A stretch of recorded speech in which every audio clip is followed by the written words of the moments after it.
প্রিয় দর্শক, আশা করি সকলেই ভালো আছে। বঙ্গ বাংলা লাইফস্টাইল চ্যানেল থেকে সকলকে স্বাগত। দেখতেই পাচ্ছেন আজকে আবার একটা নতুন স্টেশনে চলে এসেছি। মোটামুটি শিয়ালদা থেকে 50 কিলোমিটার দূরে একটা গ্রামের দিকে, শহরের কোলাহল থেকে অনেক দূরে সেই স্টেশনের দিকে আমি যাচ্ছি। এবং রাস্তায় যেতে যেতে দেখতে পাচ্ছি ফুলের চাষ, তারপর ঝেল, এছাড়া ইট ভাটা। এগুলো দেখতে দেখতে কখন স্টেশনে পৌঁছে গেছি খেয়ালই করিনি। স্টেশন থেকে নামার পর দেখতেই পাচ্ছেন এবার কোন স্টেশনে এসছি, কাঁকড়া মির্জানগর।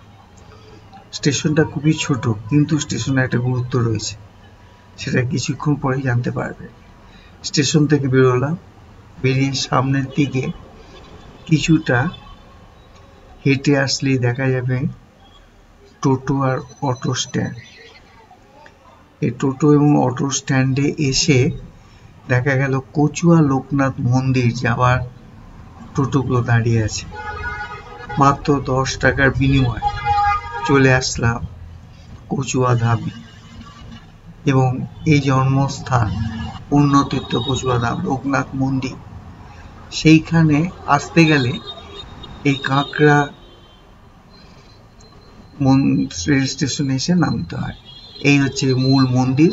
মূল মন্দিরের বিগ্রহ ছবি তুলে দেখালাম। আবার চলে আসলাম সেই স্টেশনে। স্টেশনে দেখা যাচ্ছে স্টেশনের পাশ দিয়ে মোটর সাইকেল রাখার প্রচুর গ্যারেজ এবং একগাদা সাইকেল রাখা আছে। পাশাপাশি কোনো ঘর বাড়ি তেমন কিছু চোখে পড়লো না। স্টেশনটাও, এখানকার যে স্টেশন সেটা খুবই ছোট। এই স্টেশনে এই সিঁড়ি দিয়ে উপরে উঠে দেখলাম যে বসার কিছু জায়গা রয়েছে মানুষের, আর রয়েছে মাত্র 2টো কাউন্টার। একটা কাউন্টারই খোলা থাকে, ভিড় হলে হয়তো আরেকটা কাউন্টার খোলে, আর তেমন কিছু নেই এর মধ্যে। আর একটা জায়গায় রয়েছে গাড়ির টাইম টেবিল, কোথায় কি ভাড়া সেসব কিছু দেওয়া নেই। স্টেশন থেকে বাইরে বেরিয়ে আসলাম। এবার দেখতে পেলাম 2টো ট্র্যাক, 2টো প্ল্যাটফর্ম, একটা ওভারব্রিজ। খেয়াল করে দেখুন, ওভারব্রিজে কোনো দোকান নেই 1 নম্বর প্ল্যাটফর্মে। বিশেষ করে একদম সম্পূর্ণ ফাঁকা, পরিষ্কার পরিচ্ছন্ন। এই ধরনের প্ল্যাটফর্ম শহরের কোনো স্টেশনে কিন্তু দেখা যায় না। কিন্তু ওভারব্রিজটা দেখে মনে হচ্ছে বেশি দিনের নয়।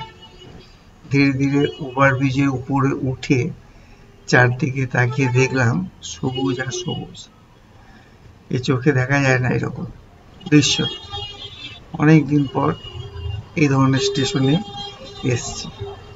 স্টেশনের এইটা হচ্ছে উপর থেকে দেখা, সামনের দিকে শিয়ালদা আর একটা হাসনাবাদ শিয়ালদা মাঝখানে এই কাঁকড়া মির্জানগর স্টেশনটা। স্টেশনের অপোজিটে দেখুন একদম ফাঁকা মাঠ, কোনো ঘর বাড়ি কিচ্ছু নেই, তাহলে জমি চাষবাস সবকিছু হয় এখানটায়। তা এইরকম একটা স্টেশনে আসতে পেরে নিজেকে খুব ভালো লাগছে। স্টেশনের সামনেও মোটর সাইকেল রাখা, আর দোকান বলতেই একটা শুধু ফলের দোকান রয়েছে। 1 নম্বর প্ল্যাটফর্মে একদম ফাঁকা। কিন্তু এবার ধীরে ধীরে এগিয়ে গেলাম সামনের দিকে। এটা চোখে পড়লো একটা প্ল্যাটফর্ম থেকে দাদুর গ্যারেজ। নামটা খুব সুন্দর, দূরে গ্যারেজ রয়েছে। আর চলে আসলাম একদম হাসনাবাদের দিকের প্ল্যাটফর্মে, এই কাঁকড়া মির্জানগর স্টেশন। এখান থেকে পেরিয়েই দেখা যাচ্ছে একটা মাঠ, বিরাট খেলার মাঠ, এবং মাঠে গরু ছাগল সবই চড়ছে। তার পাশেই প্ল্যাটফর্ম। এই প্ল্যাটফর্মে একটা লক্ষ্য বিষয়, প্ল্যাটফর্মের উপরে কোনো দোকান নেই, কিন্তু ওই রেলিং এর পাশে দোকান রয়েছে। আর একটা মাত্র টয়লেট চোখে পড়লো, তাও আবার তালা দেওয়া, অত চাবির কাছাকাছি কারো কাছাকাছি রয়েছে। এই দেখুন রেলিং এর ওপারে দোকানগুলো রয়েছে, শুধু মুখটা খোলা থাকে। এইরকমই এই 2 নম্বর প্ল্যাটফর্মে যে কটা দোকান চোখে পড়লো, 1 নম্বর প্ল্যাটফর্মে কোনো দোকান আমি দেখতে পাইনি।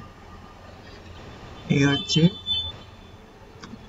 কাঁকড়া মির্জানগর স্টেশন। এই স্টেশনের গুরুত্ব একটাই, এই স্টেশন থেকে কচুয়া লোকনাথ মন্দিরে যাওয়ার ব্যবস্থা রয়েছে। নিরিবিলিতে কিছুটা সময় কাটানোর জন্য স্টেশনটা যথেষ্ট উপযুক্ত। তাও আমি বেশ কিছুক্ষণ সময় ছিলাম স্টেশনে। এখন বাড়ি ফেরার কথা। এবং যারা বলে দিই, আজকে ভিডিও আমার এখানে শেষ হলো। লাইক, সাবস্ক্রাইব, শেয়ার অবশ্যই করবেন। আবার পরবর্তী দিনে আবার নতুন একটা স্টেশন নিয়ে হাজির হব। আজকে এই পর্যন্ত।